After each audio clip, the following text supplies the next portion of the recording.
Professor Amitabh, एक बार फिर से आप ही से यही सवाल। आतंकवाद पर दोहरा रवैया सामने है, कथनी और करनी में फर्क सामने है, तो ऐसे में चीन किस तरीके का ग्राउंड सेट कर रहा है इस वक्त पाकिस्तान के लिए? देखिए, चीन और पाकिस्तान एक चीज तो स्पष्ट है कि ये दोनों जो हैं अपनी सारी गलतियों को माफ करने के लिए तैयार हैं। अच्छा। यही चीन था जब कारगिल डिस्प्यूट हुआ था। चीन के उस समय के जो प्रधानमंत्री थे वो बीजिंग गए थे। वहां पर उस समय के प्रधानमंत्री जो राष्ट्रपति जो थे चीन के, उन्होंने स्पष्ट कहा था कि कारगिल में आपने इन्वेड किया है, आप वापस आइए तभी बात आगे बढ़ेगी। तब जाके उन्होंने वापस लिया था। लेकिन अब के हालात और तब के हालात में बहुत परिवर्तन है। इस बीच सीपेक आ गया है, BRI आ गया है। इसके चलते चीन का इन्वॉल्वमेंट पाकिस्तान में बहुत बढ़ गया है। और जैसे जैसे दिन बीतते जा रहे हैं, जैसे जैसे उनका इन्वेस्टमेंट, उनका स्टेक्स चाइना में, पाकिस्तान में बढ़ता जा रहा है, वैसे वैसे चीन इस बात पर बिल्कुल ध्यान नहीं दे रहा है कि वो टेररिज्म कर रहा है या न्यूक्लियर आर्म्स बना रहा है। चाहे उनके जो फील्ड मार्शल हैं वो जाके क्रिप्टो करेंसी की बात ट्रंप से करके आते हैं। तो इस समय सारे कहते हैं ना कि 9 खून माफ है पाकिस्तान का चीनियों के द्वारा। अगर वो फिर टेररिस्ट स्ट्राइक करें, फिर वैसी तनातनी अगर भारत और पाकिस्तान के बीच हो, फिर वो पाकिस्तान का साथ देंगे। तो ऐसे समय में चीन से हम सिर्फ दोस्ती का हाथ बढ़ा सकते हैं, उनसे दोस्ती एक्सपेक्ट नहीं कर सकते। हाँ, ये चुनौतियों भरा समय है भारत के लिए, भारत की कूटनीति के लिए और भारत के अंतर्राष्ट्रीय मान सम्मान के लिए। फिर अम्बेसडर वोरा, बात ये आती है कि बदलते वर्ल्ड ऑर्डर में भारत कहाँ खड़ा है?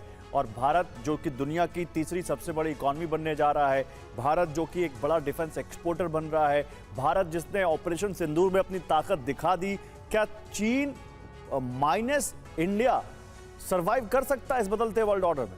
अगर चीन बदलना चाहता है जो अनइक्वल वर्ल्ड ऑर्डर है, जो पश्चिम डोमिनेटेड है, तो उसको भारत की जरूरत है। क्योंकि अगर भारत पश्चिम के साथ मिल जाता है, थिंक अबाउट इट, चीन तो खत्म हो जाएगा, कुछ भी नहीं है। फिर तो वेस्टर्न डोमिनेशन बहुत देर चलेगा। हम कभी मिलेंगे नहीं, हम एंटी वेस्टर्न नहीं, हम नॉन वेस्टर्न है। एक चीज इसमें बहुत अहम है सर, हम लोग बॉर्डर जो सिचुएशन है उसको मैनेज करना चाहते हैं। उसका रेजोल्यूशन अभी इतने आसानी से नहीं होगा। 70 साल से चल रहा है, कम से कम कॉन्फ्लिक्ट ना हो, यही एक बहुत बड़ी चीज है। मेरा मानना है कि हम इसको कर पाएंगे बहुत हद तक। लेकिन किसी से ये कहना कि अब हम डार्लिंग स्वीट हार्ट भाई भाई हो गए हैं, वो गलत है सर, वो अब नहीं होने वाला। त्रिपाठी सर, एक सवाल आपसे, क्योंकि जिस तरीके से ये ओवरऑल बॉडी लैंग्वेज ऑब्जर्वेशन होती हैं, ये फोटो ऑप के दौरान की केमिस्ट्री को ऑब्जर्व किया जाता है, इन चीन और भारत को सेम पेज पर लाने के तहत क्या पुतिन का भी कोई रोल आप देखते हैं? देखिए, इसमें अभी ये कहना बहुत जल्दबाजी होगी, क्योंकि ये एक समिट है जो कि होनी ही थी, हर साल होती है किसी मेंबर देश में पारी से, तो इस बार वहाँ हुई और इसलिए जाना ही था, मोदी को भी जाना था और वहाँ और भी नेताओं को जाना था। अब ये जो आप देख रही हैं केमिस्ट्री, हाथ मिलाने वाली बात, तो ये तो देखिए डिप्लोमेसी में एक चीज़ कहा जाता है कि दिल मिले या न मिले, हाथ मिलाते रहिए। तो वो तो हाथ मिलाने वाली बात हो रही है। ऐसे में पाकिस्तान को तो स्ट्रॉन्ग मैसेज उस दूरी से इग्नोर करके दे दिया गया जी।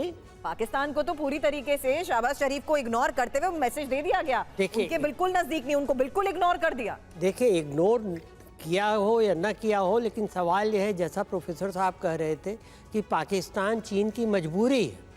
चीन के 68 बिलियन डॉलर ऑफिशियली और उसके अलावा 27 बिलियन डॉलर ऑफिशियली लगे हुए हैं। चीन को तो अपना पैसा वसूलना है, निकालना है, इसलिए वो पाकिस्तान को छोड़ करके अपना पैसा नहीं डुबो सकता। ठीक बात है, लेकिन सवाल यहाँ पर यह है कि क्या पाकिस्तान इस हालत में है कि चीन को वहां से जो अपना इन्वेस्टमेंट है उसका रिटर्न मिल सके? और क्या इस यहाँ से पाकिस्तान को कोई मैसेज जाता है प्रोफेसर सिंह कि देखो चीन और भारत अब थोड़े थोड़े अपने रिश्ते सुधारने की कोशिश कर रहे हैं, तो थोड़ा तुम्हें अब एक स्टेप बैक लेना पड़ेगा? देखिए, चीन इस समय पाकिस्तान को भी मैसेज दे रहा है। हाँ। हम भारत के प्रधानमंत्री को भी बुला सकते हैं और उनसे बातें कर सकते हैं। जिस तरह तुम अमेरिका चले जाते हो भाग भाग के, किसी के फेयरवेल में तो किसी के लंच में, वो चीजें अब जो है वो चीन भी इनको दिखाना चाहता है। रही बात रूस की, आपने बात की, रूस ये बहुत क्लियरली जानता है कि चीन और भारत जब साथ होंगे रूस के, तभी उनको बल मिलेगा। और आपको याद होगा 2020 में जब गलवान क्राइसिस हुआ था, तो ट्रंप साहब ने कहा था कि भारत ने उनको अप्रोच किया है बातें करने के लिए। मिनिस्ट्री ऑफ एक्सटर्नल अफेयर्स ने कहा कि हमने कभी नहीं बात की, और अल्टीमेटली जो बातें जहां जाके हुई थी वो मॉस्को में ही हुई थी। वहीं पर एक सेम्बलेंस ऑफ पीस इमर्ज हुआ था। तो रूस इस समय भारत और चीन के संबंधों के लिए एक बहुत इंपॉर्टेंट कड़ी है। रूस पूरी तरह से भारत के साथ खड़ा रहता है, इसलिए हमें ज्यादा रिलाई चाइना के प्रति या चाइना के लिए रूस पर करना होगा, ताकि वो चीजों को स्थिर बनाए। और जिस तरह के हालात उत्पन्न हो रहे हैं, या आने वाले दिनों में भी हम देखेंगे कि कहीं ना कहीं पाकिस्तान को अगर कोई चेक कर सकता है तो रूस और चीन जैसी शक्तियां ही कर सकती हैं, और किसी के बस का नहीं। और इसीलिए गौरव, मैंने ये सवाल उस लिहाज से किया था कि आने वाले वक्त की डिप्लोमेसी को देखते हुए क्या ये डायलॉग वाया पुतिन शुरू हो सकता है? ये सवाल हालांकि आगे भी एक्सपर्ट से इस पर सवाल करूं, उससे पहले एक बड़ी खबर है जहां भारत से संबंध सुधारने की तैयारी में चीन, और पाक के आतंकवाद पर रुख साफ नहीं। चीन के लिए क्षेत्रीय संतुलन बड़ी चुनौती है और पाकिस्तान से करीबी भारी पड़ सकती है। तो चीन के तियानजिन में पीएम मोदी और शी जिनपिंग के बीच द्विपक्षीय वार्ता हुई आज सुबह। इस दौरान भारत चीन संबंधों को मजबूत करने वाले कौन कौन से मुद्दे चर्चा के केंद्र में रहे, उन मुद्दों का क्या ग्लोबल इंपैक्ट दिखने वाला है, साथ ही तियानजिन से TV9 भारतवर्ष की आपको उन मुद्दों के साथ ये एक्सक्लूसिव रिपोर्ट भी दिखाते हैं।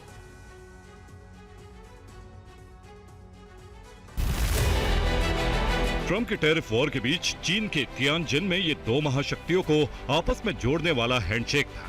पुराने गिले शिकवे भुलाकर भारत और चीन संबंधों को नई मजबूती देने का वक्त था। इसीलिए पीएम मोदी और शी जिनपिंग के बीच जो द्विपक्षीय वार्ता सिर्फ 40 मिनट तक चलनी थी, वो पूरे 50 मिनट तक चली। इस दौरान पीएम मोदी ने जिनपिंग से कई बड़ी बातें कही। उन्होंने कहा, भारत चीन संबंधों को एक सकारात्मक दिशा मिली है। सीमा पर सैनिकों की वापसी के बाद शांति का माहौल। कैलाश मानसरोवर यात्रा फिर से बहाल हुई। दोनों ही देश सीधी उड़ान सेवा के जरिए संबंधों को आगे बढ़ाने के लिए प्रतिबद्ध हैं। इससे 2 अरब 80 करोड़ लोग जुड़े हैं और इसका लाभ पूरी मानवता को मिलेगा। पिछले वर्ष कजान में हमारी बहुत ही सार्थक चर्चा हुई थी। हमारे संबंधों को एक सकारात्मक दिशा मिली। परस्पर विश्वास, सम्मान और संवेदनशीलता के आधार पर हम अपने संबंधों को आगे बढ़ाने के लिए प्रतिबद्ध हैं।